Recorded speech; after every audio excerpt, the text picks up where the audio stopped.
ശില്പേ, ഞാനേ ഒരു സഹായം ചോദിക്കാനാ വിളിച്ചത്.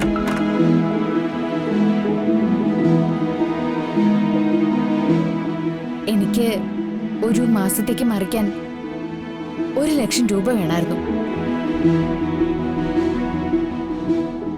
ഒരു മാസത്തിനകം തിരിച്ചു തരാം, പലിശയും തരാം.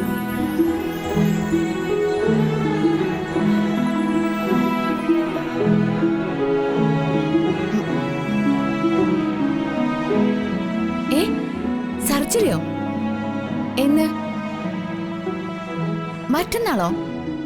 ഓ, സാരമില്ല, നടക്കട്ടെ.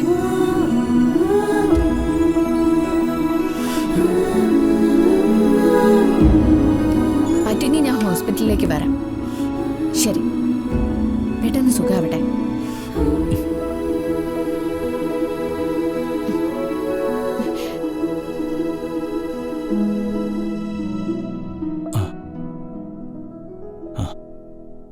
വന്ദനെ, എന്തിനാ മറ്റുള്ളവരോടൊക്കെ പണം കടം ചോദിക്കുന്നത്?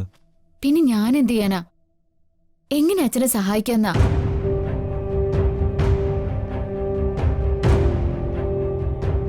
നാളെ തന്നെ ഒരു വഴി കണ്ടുപിടിക്കാം. ജഗൻ, ഞാനൊരു കാര്യം പറയട്ടെ. വീട്ടിൽ വെച്ച് പറഞ്ഞപ്പോ അച്ഛൻ സമ്മതിക്കാഞ്ഞതാ. എന്താ വന്ദനെ?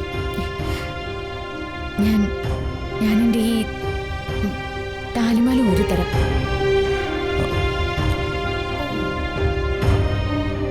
ജഗൻ ഇത് പണയം വെക്കണം. കിട്ടുന്ന പണം പലിശക്കാരന് കൊടുത്ത് ഓട്ടോ തിരിച്ചു ചോദിക്കും.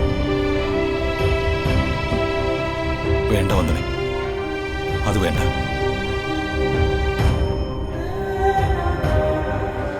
അച്ഛൻ്റെ മറ്റൊരു മകളെ പോലെ ആ ഓട്ടോ. അത് നഷ്ടപ്പെട്ട നിമിഷം മുതൽ അച്ഛൻ്റെ സമനില തെറ്റിയിരിക്കായിരിക്കും.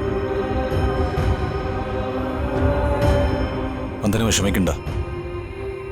ആ പലിശക്കാരൻ എടുത്തുകൊണ്ട് പോയി അച്ഛൻ്റെ ഓട്ടോ നമ്മൾ തിരിച്ചെടുത്ത് കൊടുക്കും. എങ്ങനെ എടുത്തു കൊടുക്കുന്ന?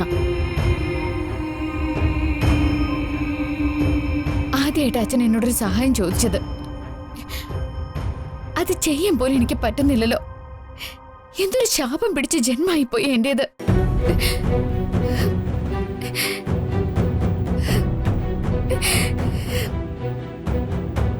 വന്ദന കരയണ്ട. ഇനി എന്ത് ചെയ്തിട്ടാണെങ്കിലും അച്ഛൻ്റെ ഓട്ടോ തിരിച്ചെടുത്ത് കൊടുക്കാനുള്ള പണം ഞാൻ കണ്ടെത്തിയിരിക്കും.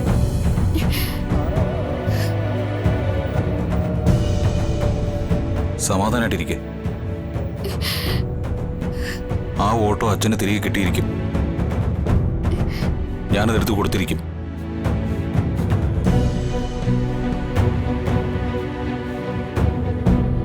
ഓ, അപ്പൊ അങ്ങനെയാണ് കഥ. മാധവൻ നായരുടെ ഓട്ടോറിക്ഷ പണം കൊടുക്കാനുള്ള ആരോ ജപ്തി ചെയ്തുകൊണ്ട് പോയി. വീരശൂര പരാക്രമിയായ മരുമകൻ അത് എടുത്തു കൊടുക്കാന്ന് വാക്ക് കൊടുത്തിരിക്കുന്നു. 5 പൈസ വരുമാനമില്ലാതെ തെക്കും വടക്കും നടക്കുന്നവൻ ഇതെങ്ങനെ എടുത്തു കൊടുക്കാനാ? കാണിച്ചു തരാൻ ഞാൻ. നിനക്ക് ഓട്ടോ എടുത്തു കൊടുക്കാൻ പറ്റിയില്ലേലും എനിക്കിതെടുത്ത് ഇവിടെ അലക്കാൻ പറ്റും. കണ്ടോ?